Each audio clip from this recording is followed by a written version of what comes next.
కోల్కతాలో వైద్య విద్యార్థినిపై అత్యాచారం చేసి హత్య చేసిన మానవ మృగాలను కఠినంగా శిక్షించాలంటూ కాకినాడ ప్రభుత్వ సామాన్య ఆసుపత్రి ప్రాంగణంలో నిరాహార దీక్షలు చేస్తున్న వైద్య విద్యార్థులకు లయన్స్ క్లబ్ కాకినాడ విజన్ సభ్యులు సంఘీభావం తెలిపారు. ఈ సందర్భంగా క్లబ్ అధ్యక్షురాలు ఎంవీఎస్ఎల్ ప్రెస్సున మాట్లాడుతూ 36 గంటల పాటు వైద్య వృత్తిలో విధులు నిర్వహించి విశ్రమిస్తున్న వైద్యురాల్ని అత్యాచారం చేసిన మానవ మృగాలను కఠినంగా శిక్షించాలన్నారు.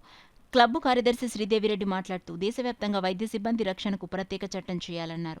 10 మంది మించి మహిళలు పనిచేసే చోట లైంగిక వేధింపుల నిరోధక కమిటీని నియమించాలని గతంలోనే ప్రభుత్వం ఆదేశించిన ఆ దిశగా చర్యలు లేవని శ్రీదేవిరెడ్డి తెలిపారు. ఈ కార్యక్రమంలో క్లబ్ కోశాధికారి శ్రీవాణి, సభ్యులు M Rajeswari, doctor Jayalakshmi, zone chairman CH Nagamani తదితరులు పాల్గొన్నారు. సంఘటన జరిగిన దగ్గర నుంచి కూడా మా పాప ఎంతో ఇబ్బంది పడింది. ఏంటి ఇలా జరుగుతుందమ్మా, మీరు ఇండిపెండెన్స్గా కూడా ఎలా జరుపుకుంటున్నారు ఏంటి అని చెప్పి చాలా ఇబ్బంది పడింది.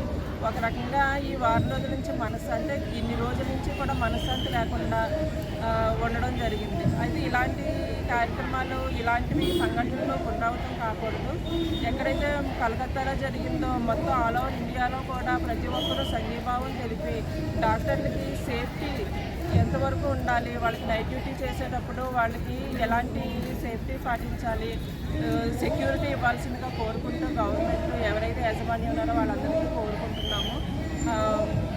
అలాగే విజన్ క్లబ్ తరఫున, ఈ ఇంటర్నేషనల్ క్లబ్ తరఫున మా వరకు ఏ సాయం చేయాలన్నా కూడా తప్పకుండా చేస్తాము.